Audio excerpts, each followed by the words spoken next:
Details చూద్దాం. AP deputy CM Pawan Kalyan తమ party ఎమ్మెల్యేలతో 1-to-1 సమావేశాలు నిర్వహిస్తున్నారు. ఈ సమావేశాలలో భాగంగా 9 మంది ఎమ్మెల్యేలతో వ్యక్తిగతంగా చర్చలు జరిపారు. అవనిగడ్డ ఎమ్మెల్యే మండలి బుద్ధప్రసాద్తో 1-to-1 సమావేశం ప్రారంభమైంది. ప్రతి నియోజకవర్గంలో ఇప్పటి వరకు చేపట్టిన అభివృద్ధి కార్యక్రమాలు, అమలవుతున్న సంక్షేమ పథకాలు, కొనసాగుతున్న ప్రాజెక్టుల వివరాల మీద పవన్ కళ్యాణ్ సమీక్షిస్తున్నారు. అలాగే నియోజకవర్గాలలో ఎదురవుతున్న సమస్యలు, ప్రజల నుండి వస్తున్న ఫిర్యాదులు, వాటి పరిష్కార మార్గాల మీద ఎమ్మెల్యేలతో సుదీర్ఘంగా చర్చించారు పవన్ కళ్యాణ్.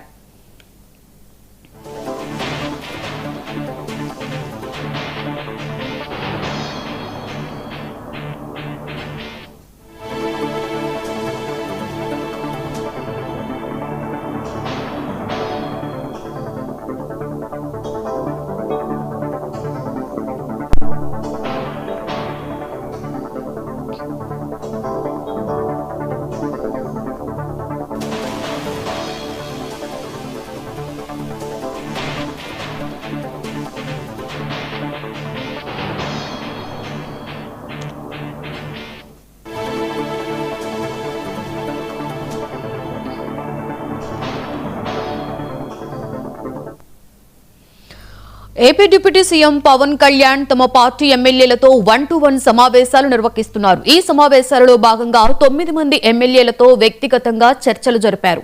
అవనిగడ్డ ఎమ్మెల్యే మండలి బుద్ధప్రసాద్తో 1-to-1 సమావేశం ప్రారంభమైంది. ప్రతి నియోజకవర్గంలో ఇప్పటి వరకు చేపట్టిన అభివృద్ధి కార్యక్రమాలు, అమలవుతున్న సంక్షేమ పథకాలు, కొనసాగుతున్న ప్రాజెక్టుల వివరాల మీద పవన్ కళ్యాణ్ సమీక్షించారు. అలాగే నియోజకవర్గాలలో ఎదురవుతున్న సమస్యలు, ప్రజల నుండి వస్తున్న ఫిర్యాదులు, వాటి పరిష్కార మార్గాల మీద ఎమ్మెల్యేలతో సుదీర్ఘంగా చర్చిస్తున్నారు. ఇదే అంశం మీద మరింత సమాచారాన్ని మా ఏపీ స్పెషల్ కరెస్పాండెంట్ సాంబశివరావు అందిస్తారు. సాంబశివరావు, చెప్పండి. జనసేన అధినేత పవన్ కళ్యాణ్ వారి ఎమ్మెల్యేలతో సుదీర్ఘంగా సమావేశంలో ఉన్నట్లుగా తెలుస్తుంది. ఇంకా ఎంతసేపు ఆ సమావేశాలు కొనసాగే అవకాశం కనిపిస్తుంది? పూర్తి డీటెయిల్స్ ఏంటి సాంబశివరావు? జ్యోతి, ఏదైతే ఆంధ్రప్రదేశ్ ఉప ముఖ్యమంత్రి పవన్ కళ్యాణ్ నిర్వహిస్తున్నటువంటి వరుస ఎమ్మెల్యేల సమావేశం అయితే ఆసక్తికరంగా కొనసాగుతుందని చెప్పాలి. ఎందుకంటే ఇప్పటికీ రాష్ట్ర ప్రభుత్వం, కూటమి ప్రభుత్వం ఏర్పడిన తర్వాత జనసేన పార్టీ అధ్యక్షులుగా ఉన్నటువంటి పవన్ కళ్యాణ్ డిప్యూటీ సీఎం బాధ్యతలు తీసుకున్న నాటి నుంచి నియోజకవర్గాలలో ఏదైతే ముఖ్యంగా జనసేన పార్టీతో పాటు అన్ని నియోజకవర్గాల్లో పలు అభివృద్ధి కార్యక్రమాలు ఆయన అడిగిందే తడవుగా చేసుకుంటూ పోతున్నటువంటి తరుణంలో ముఖ్యంగా కీలకంగా వ్యవహరించినటువంటి 100% స్ట్రైక్ రేట్ సాధించిన 21 మంది ఎమ్మెల్యేలతో కూడా కలిసి ముందుకు సాగాలి. కాబట్టి రానున్న రోజుల్లో వారి సమస్యలు కూడా తెర మీదకి తీసుకొచ్చి పరిష్కారం చూపాలనే ఆలోచనతోటి పవన్ కళ్యాణ్ అయితే ముందుకు సాగుతున్నట్టుగా తెలుస్తుంది.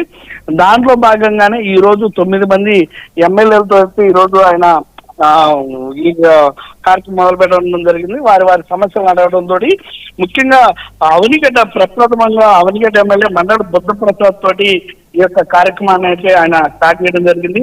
తర్వాత దేవ వరప్రసాద్, లోకమాధవి, ఇటి సత్యనారాయణ, పంత నానాజీ, సిహెచ్ వంశీకృష్ణ, నిమ్మల జయకృష్ణ, పండిగల రమేష్ బాబు, సుందరపు విజయ్ కుమార్ తో ఈ సమావేశం అయితే ఈ రోజు ముగియనుంది. ముఖ్యంగా ఇక్కడ సమావేశాల్లో చూస్తున్నటువంటి పవన్ అడుగుతున్నటువంటి సమాచారం ఏంటంటే నియోజకవర్గంలో కూటమి ప్రభుత్వం ఏర్పడిన తర్వాత జరిగినటువంటి మార్పులు ఏమిటి, గతంలో వైసీపీ ప్రభుత్వంలో ఉన్నటువంటి బాధలు, ఈ కష్టాలు ఈ రోజున వైసీపీ ప్రభుత్వం పోయిన తర్వాత కూటమి ప్రభుత్వంలో మనం క్లియర్ చేయగలుగుతున్నామా లేదా, అదేవిధంగా సమస్యలకి సంబంధించి జనసేన జనవాణి కావచ్చు, నేరుగా ఈ మధ్య కాలంలో ఎమ్మెల్యేలకు వస్తున్నటువంటి వినతులు కావచ్చు, వాటిని ఎంతవరకు పరిష్కరించారు. ముఖ్యంగా నియోజకవర్గాల్లో సమస్యలు, విపరీతమైనటువంటి సమస్యలు ఉన్నాయి, ప్రజలు బాగా ఇబ్బంది పడుతున్నటువంటి సమస్యలు ఉన్నాయి. వాటిని పరిష్కారం తీసుకెళ్ళడానికి వాటికి మనం తీసుకోవాల్సిన చర్యలు ఏంటనే ఆలోచన, అదేవిధంగా రాష్ట్రంలో పాటు నియోజకవర్గంకి వచ్చినటువంటి నిధుల యొక్క వివరాలు, నిధుల్ని ఏ విధంగా మానిటర్ చేస్తా ఉన్నారు, ఇచ్చినటువంటి కాంట్రాక్ట్స్ పనులు ఏ విధంగా చేస్తా ఉన్నారు, నాణ్యతా లోపాలు ఏమైనా ఉన్నాయా, వాటిని ఎలా బీటో చేస్తున్నారు అనేది ఆయన ఈ సమావేశాల ద్వారా తెలుసుకుంటున్నట్టుగా కూడా మనకు సమాచారం ఉంది. అదేవిధంగా ఇంకా మనం ఏం పని చేస్తే నియోజకవర్గంలో ప్రజలు మనల్ని వారి బాధలు తీర్చేటటువంటి అవకాశం ఉంటుంది. దానికి సంబంధించి ప్లాన్ ఏమైనా ఉందా ఏంటి అనేది కూడా ఆయన అడిగి తెలుసుకుంటున్నటువంటి పరిస్థితి. అదేవిధంగా కేంద్రం సంబంధించి కూడా అటు అధికారంలో ఉన్న మనం ఇప్పుడు అధికారంలో ఉన్నామని చెప్పేసి అందరినీ కూడా సమానంగా చూడాలనే ఆలోచన ఉంది కాబట్టి అసలు ఎలాంటి వినతులు ఎక్కువగా వస్తామని దానికి సంబంధించి పరిష్కారానికి ఏ విధమైనటువంటి ప్లాన్ ఆఫ్ యాక్షన్ చూసుకోవాలనేటువంటి ఆలోచన ఒకటి.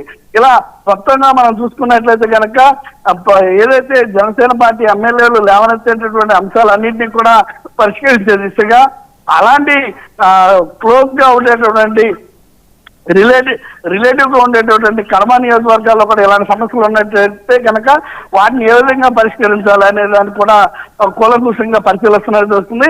అలాగే ఎమ్మెల్యే నుంచి వచ్చినటువంటి వినతులు కూడా ఆయన స్వీకరించి ఏ సమస్యకి ఎలా పరిష్కారం చూడాలని కూడా ఆలోచిస్తున్నట్టు వస్తుంది. వీటన్నిటిని ఆయన పరిగణలో తీసుకుని రానున్నటువంటి రోజుల్లో వీటికి సంబంధించి పంచాయతీరాజ్ శాఖ ద్వారా కావచ్చు, ఆయన దగ్గర ఉన్న శాఖలతో కాకుండా ఇతర మంత్రులతోటి సీఎంతో చంద్రబాబుతో కూడా మాట్లాడి ఆ సమస్యల పరిష్కారం దృష్ట్యా ముందుకు సాగే విధంగా ఆయన ప్రయాణం ఉండబోతుందని కూడా తెలుస్తుంది. అదేవిధంగా రానున్నటువంటి రోజుల్లో కూడా ముఖ్య నేతలు అందరితో కూడా పవన్ కళ్యాణ్ రేపు సోమవారం నాడు పెద్ద అందరితో కలిసి ఆయన ఒక మీటింగ్ కూడా ఏర్పాటు చేయబోతూ ఉన్నారు. ఆ సమయంలో కూడా వచ్చేటటువంటి వినతులు కావచ్చు, సమస్యలు కావచ్చు, వాటన్నింటినీ కూడా ఆయన నోట్ చేసుకుని రానున్నటువంటి రోజుల్లో కార్యాచరణ అయితే ప్లాన్ ఆఫ్ యాక్షన్ గా ముందుకు వెళ్ళేటటువంటి అవకాశం ఉంది. Jyothi. Right, thank you Sambasivarao.